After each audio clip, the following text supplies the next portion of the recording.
All right, today we're jumping into the world of Tulsi, which you might know as Holy Basil. Now, in the Ayurvedic tradition, this isn't just some plant you find in the garden. Oh no, it's actually revered as one of the most sacred and powerful herbs out there. And to give you an idea of just how powerful we're talking, one of its many Sanskrit names is Buddha Gani. And that translates to, get this, destroyer of demons. Wow. Now, of course, that speaks to its deep spiritual roots and its traditional use in certain psychiatric conditions, but it also gives you a huge hint about its incredible ability to protect the body. So you gotta wonder, right? How did this humble little garden herb get such an incredible reputation? I mean, they even call it the incomparable one. Well, that's exactly what we're gonna unpack today. Okay, so here's our game plan. We'll kick things off with its royal title, the Queen of Herbs.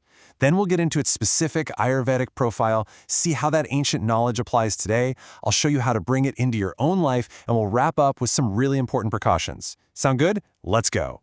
First up, the Queen of Herbs. You know, this isn't just a fancy nickname. Tulsi's sacred status is literally woven into its identity, and you can see that in all the different names it's been given over thousands of years.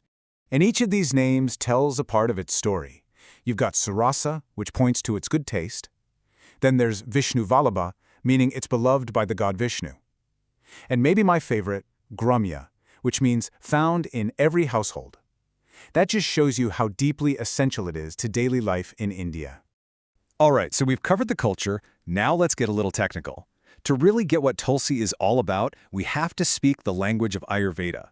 We're going to break down its core properties so you can see exactly how it does what it does inside the body. First up is something called rasa.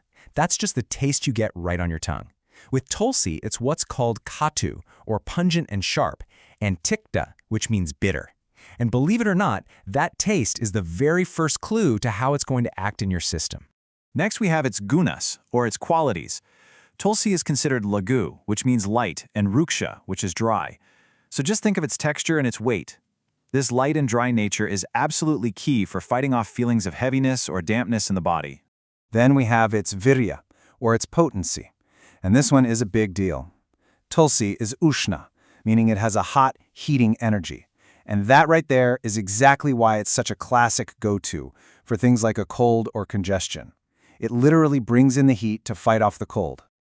And finally, we've got vipaka. This is the post-digestive effect. So long after your body's processed it, Tulsi leaves behind a katu, or pungent effect, and this influences its long-term actions. So you see, when you put all four of these things together, the taste, the qualities, the energy, and the after effect, you get a complete profile of the herb. And this is where it all comes together beautifully.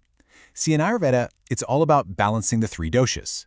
Because Tulsi is hot, it's great for pacifying the cold Vata dosha. Its light, dry, and hot nature is perfect for pacifying the heavy, damp Kapha dosha. And this is a big but. Because it's so hot and piercing, it can actually increase the already fiery Pitta dosha. It's really like a thermostat for your body's energies. Okay, so that's the theory. But what does this all mean for you? Let's see how this ancient profile translates into real-world health benefits that people have been relying on for centuries. Well, those heating and drying qualities, they make it Kasahara, which is just fantastic for coughs and colds. It's also Shwasahara, which means it supports clear breathing. It's considered Hudya, a tonic for the heart, and Krumihara, giving it some serious antimicrobial punch. It improves digestion, that's Agnivardhani, and like we mentioned, it's even used as Bhutahara for certain mental health conditions. And here's the really cool part. Modern science is actually starting to catch up and confirm all this ancient wisdom. I mean, studies are showing Tulsi has significant anti-stress effects, helping to reduce anxiety.